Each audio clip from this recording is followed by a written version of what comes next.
Good morning.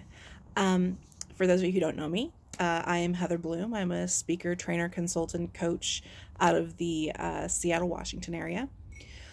And I'm producing some short little videos, about one a day, hopefully, um, on mental health topics because right now I think that is a vital topic for the industry that I work in, which is property management and multifamily housing. But I think it's a vital topic for everybody right now. The thing I want to cover today is and I'm sure you've all heard the saying that it's okay if you're not okay.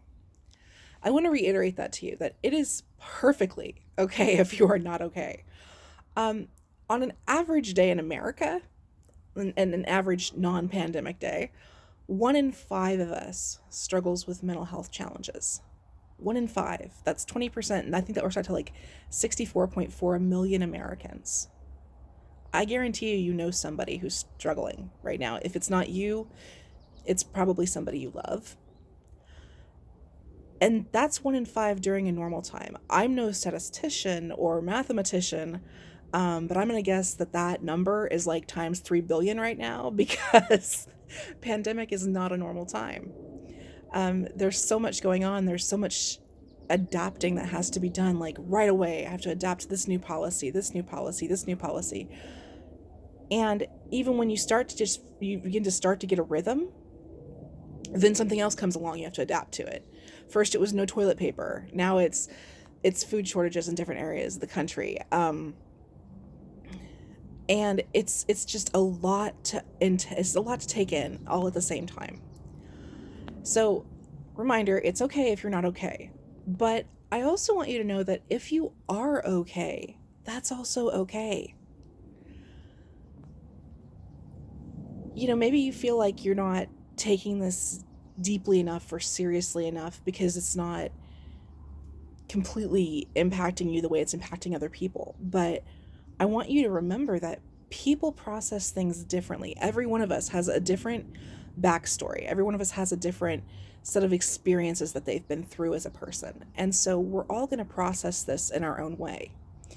And if you're one of those people who is amazing in a crisis, I say go for it. This is your moment to shine. You're fully functional, and the rest of us could really use some direction. Um, I am somebody who's great in a short crisis.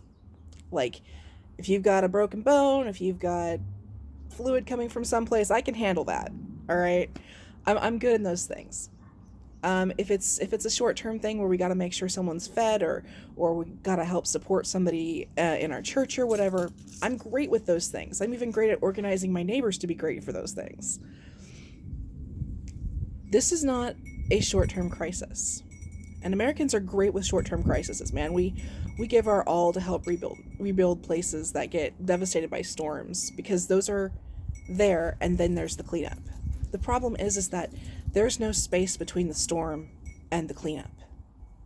The storm is still raging, and we don't even know where to begin the cleanup because the storm is still raging.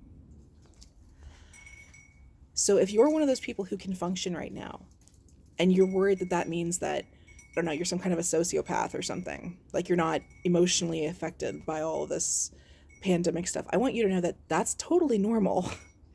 Some of us are more affected than others, and some of us are better in a crisis than others. And whatever side of that coin that you are on, it's okay to be there.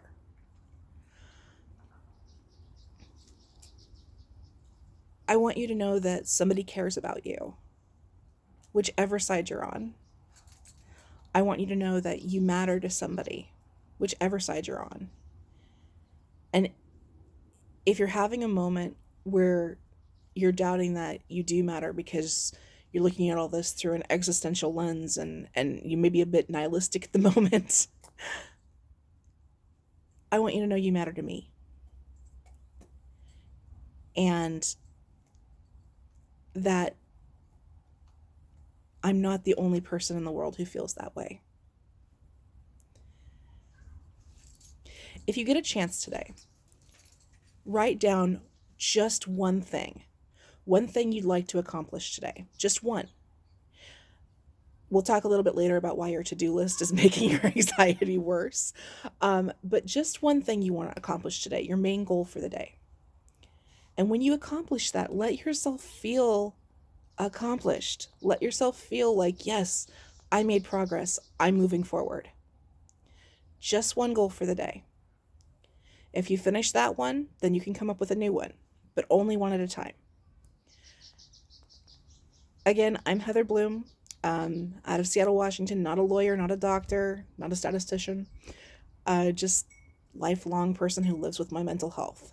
So I hope that this has been helpful for you, and I'll be back with another little video tomorrow.